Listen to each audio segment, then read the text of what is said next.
നയനയ്ക്ക് ഇങ്ങനെ ഒരു അവാർഡൊക്കെ കിട്ടിയത് അനാമികയ്ക്ക് വലിയ ദേഷ്യമായിരിക്കും.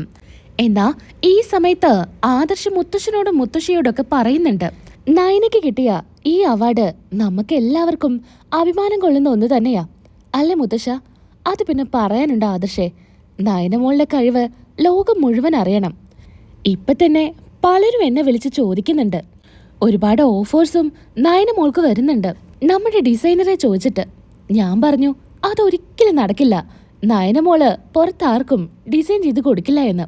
കൊത്തിക്കൊണ്ടുപോവാനേ ഒരുപാട് പേരുണ്ട് മോളെ, എല്ലാവരും മോളുടെ കാര്യം തന്നെയാ ചോദിക്കുന്നേ. ഇനിയിപ്പോ വിഷുവായിട്ട് കച്ചവടം ഇരട്ടിയായിരിക്കും അല്ലേ ആദർശേ?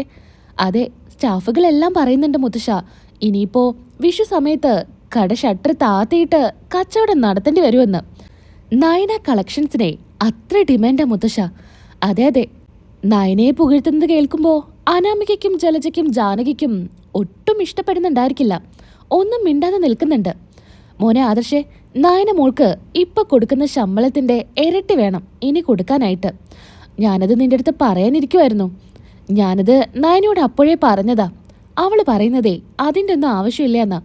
മുത്തശ്ശ, എനിക്ക് ഈ പണത്തിനോടൊന്നും ഒട്ടും താല്പര്യമില്ല എന്ന് മുത്തശ്ശൻ അറിയുന്നല്ലേ. ഇപ്പൊ തന്നെ ആദർശേട്ടന്റെ നിർബന്ധപ്രകാരം എൻ്റെ അക്കൗണ്ടിലോട്ട് ഇട്ടു തരുന്നതാ. ഞാൻ അവിടെ ജോലി ചെയ്യുന്നതിൻ്റെ പൈസ അത് തന്നെ എനിക്ക് വാങ്ങിക്കുന്നതിൽ ഒരു താല്പര്യവുമില്ല. ഞാൻ ജോലി ചെയ്യുന്നുണ്ടെങ്കിൽ അത് നമ്മുടെ ജ്വല്ലറിയിലല്ലേ, അതിനിപ്പോ ഞാൻ എങ്ങനെയാ ശമ്പളം വാങ്ങിക്കാം മുത്തശ്ശ?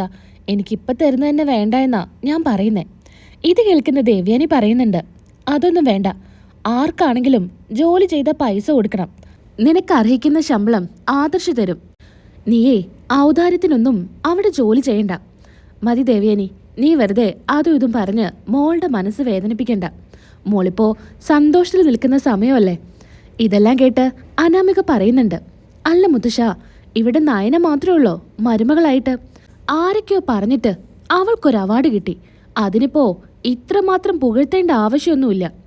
കമ്പനിയിലെ എല്ലാ ചുമതലകളും ഇനി നയനയുടെ തലയിൽ വെച്ചു കൊടുത്ത് ജ്വല്ലറികളെല്ലാം അവൾക്കങ്ങ് എഴുതി കൊടുക്കോ?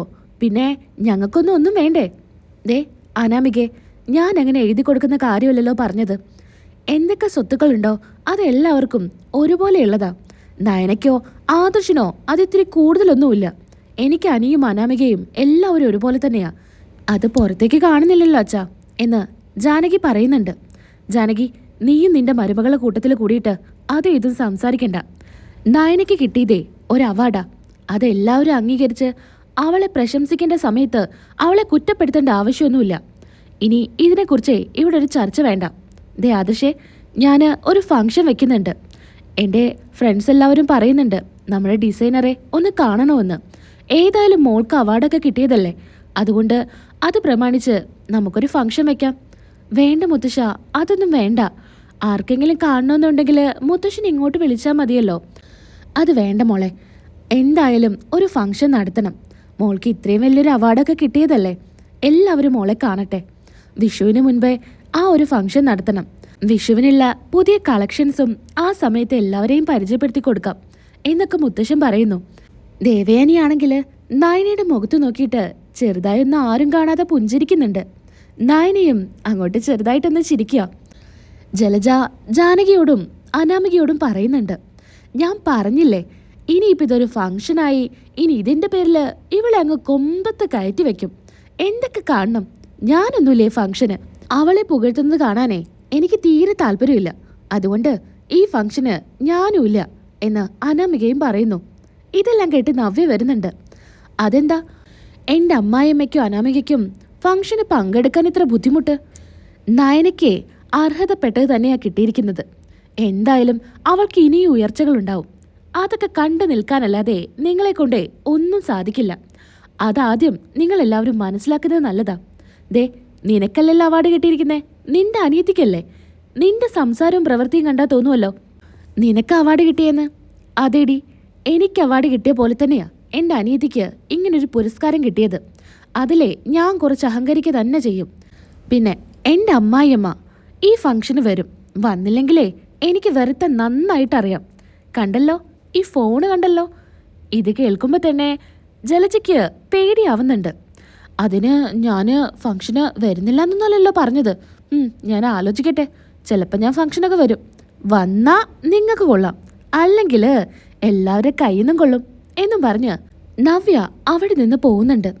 അല്ല ജലജെ, ഇവള് പലതവണയായല്ലോ ഈ ഫോണും പറഞ്ഞ് നിന്നെങ്ങനെ ഭീഷണിപ്പെടുത്തുന്നു. എന്താ അവളുടെ ഫോണിലുള്ളത്? നിന്നെക്കുറിച്ച് എന്തെങ്കിലും കാര്യങ്ങൾ അവൾക്കറിയോ?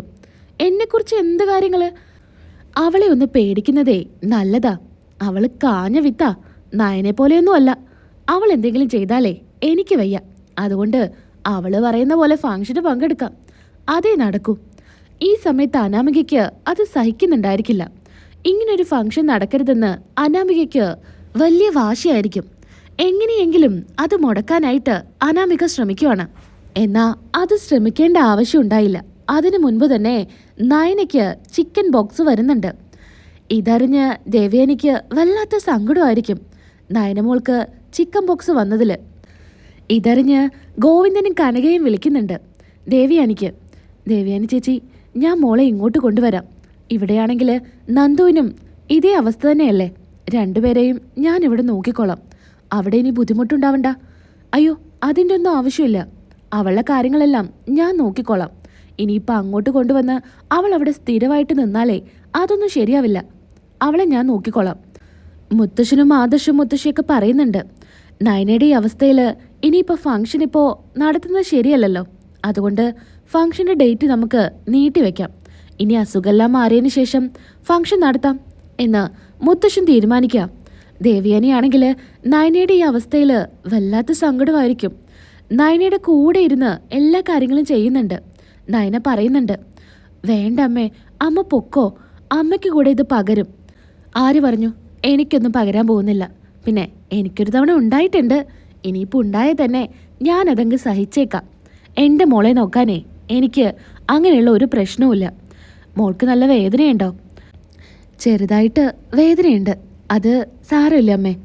എന്തായാലും ഈ പച്ചില വെച്ചേ ഇങ്ങനെ വീശിയാൽ മതി. അപ്പം നല്ല ആശ്വാസം കിട്ടും. മരുന്നുണ്ട്. മരുന്ന് കറക്റ്റായിട്ട് കഴിച്ചാലേ പെട്ടെന്ന് തന്നെ മാറും. അനാമികയും ജലജയും ജാനകിയും വലിയ സന്തോഷത്തിലായിരിക്കും അവളുടെ ഈ അവസ്ഥയിൽ. എന്നാ ഇങ്ങനെയൊക്കെ അവസ്ഥയിൽ കിടക്കുമ്പോഴും വല്യമ്മ എല്ലാ കാര്യങ്ങളും നോക്കുന്നുണ്ടല്ലോ എന്നൊരു പരാതി ജാനകിയോട് അനാമിക പറയുന്നുണ്ട്. കണ്ടോ അമ്മേ, അവൾക്ക് ഇങ്ങനൊരു അസുഖമായിട്ട് പോലും വല്യമ്മ അവളെ എടുത്തിരുന്നിട്ടാ പരിചരിക്കുന്നേ. എന്താ അല്ലേ വല്യമ്മയുടെ ഒക്കെ ഒരു മാറ്റം.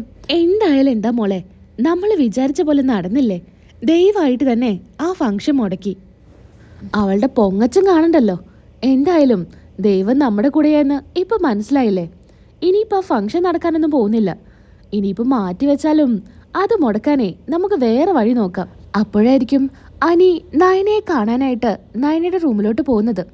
ഇത് കാണുന്ന ജാനകി അനിയെ വിളിക്കുന്നുണ്ട്. ഡാനി, നീ എങ്ങോട്ടായി പോകുന്നേ? ഓടിക്കെതിച്ച്. അല്ല ഏട്ടത്തിക്ക് അവളുടെ അടുത്തോട്ടൊന്നും പോകണ്ട. അവളുടെ അടുത്തോട്ട് പോയാലേ നിനക്കും ഉണ്ടാവും. അതുകൊണ്ടേ നീ അങ്ങോട്ട് പോകണ്ട. ദേ അമ്മേ, ഏട്ടത്തിക്ക് അവിടെ വയ്യാതെ കിടക്കുക. ഏട്ടത്തിയെ പോയി കണ്ടെന്ന് കരുതിയിട്ടേ എനിക്കൊന്നും വരാനൊന്നും പോകുന്നില്ല. എടാ, ഞാൻ പറയുന്നങ്ങ് കേട്ടാ മതി. അല്ലെങ്കിലും അമ്മേ, ഏട്ടത്തി സ്നേഹമല്ലേ. ഏത് നേരവും ഏട്ടത്തിപ്പുരാണല്ലേ പറഞ്ഞുകൊണ്ടിരിക്കുന്നത്. ഏട്ടത്തി ഇങ്ങനെ അവസ്ഥ വന്നാൽ അതവന് സഹിക്കാൻ പറ്റില്ലല്ലോ. അവൻ എന്തായാലും പോയി കാണും. അമ്മയുടെ വാക്കിനൊന്നും ഒരു വിലയും അവൻ കൊടുക്കില്ല. അനാമികെ, എരുതിയിലെ എണ്ണ ഒഴിക്കാൻ നിൽക്കണ്ട. ഏട്ടത്തി ഒന്ന് മാറി നിന്ന് പോയി കണ്ടെന്ന് വെച്ചിട്ട് എനിക്ക് അങ്ങനെ ഒരു അസുഖമൊന്നും വരാൻ പോകുന്നില്ല. ഇനി വന്നാൽ തന്നെ അത് ഞാൻ സഹിച്ചെന്ന് പറഞ്ഞില്ലേ. നീ നിന്റെ കാര്യം നോക്ക്. അതെ, നിനക്ക് വരും, അതെനിക്ക് ഉറപ്പാ. ആ നന്ദു എന്ന് പറയുന്നവൾക്കും ഇതേ അസുഖം തന്നെയാ. അതുകൊണ്ട് നീ അവളെ പോയി കണ്ടു കാണുമല്ലോ. അതുകൊണ്ട് ഇനി വന്നാലും അവളെന്ന് തന്നെയായിരിക്കും വരാൻ പോകുന്നത്. ദേ, നീ ഇങ്ങനെ ഒരുമാതിരി സംസാരിച്ചിട്ട് എൻ്റെ മുന്നിൽ നിൽക്കാൻ നിൽക്കണ്ട. നിന്നെ കാണുന്നത് പോലും എനിക്ക് വെറുപ്പായി തുടങ്ങിയിരിക്കുക. അതേടാ, നിനക്ക് വെറുപ്പാവും. കേട്ടല്ലോ അമ്മേ, അവൻ പറയുന്ന കേട്ടില്ലേ? അവനെന്നെ കാണുമ്പോൾ വെറുപ്പാണെന്ന്. അമ്മയുടെ മുൻപിൽ വെച്ചിട്ടല്ലേ ഇങ്ങനെയൊക്കെ സംസാരിക്കുന്നേ? ദേ, നീ വെറുതെ മോളെ ദേഷ്യപ്പെടിക്കുന്ന രീതിയിൽ സംസാരിക്കണ്ട നീ. ഞാൻ പറയുന്നങ്ങ് കേട്ടാ മതി. മര്യാദയ്ക്ക് നീ റൂമിലോട്ട് പൊക്കോ. അങ്ങനെ അനിയെ തടഞ്ഞുകൊണ്ട് ജാനകി അനിയെ പറഞ്ഞു വിടുവാണ്. അങ്ങനെ നയനയ്ക്ക് കൂട്ടായിട്ട് ദേവയാനി കൂടെ തന്നെ ഉണ്ട്.